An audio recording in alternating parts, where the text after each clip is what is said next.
తెలుసు,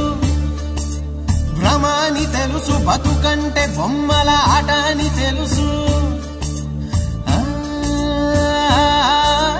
కథ అని తెలుసు,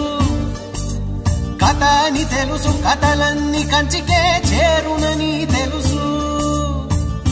తెలుసు తెర తొలుగుతుందని, తెలుసు తెల్లారుతుందని, తెలుసు ఈ కట్టె పుట్టుకుమంటదని,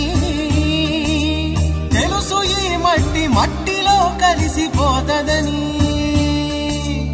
ఇన్ని తెలిసి ఇరకాటంలో పడిపోతావు ఎందుకని మాయా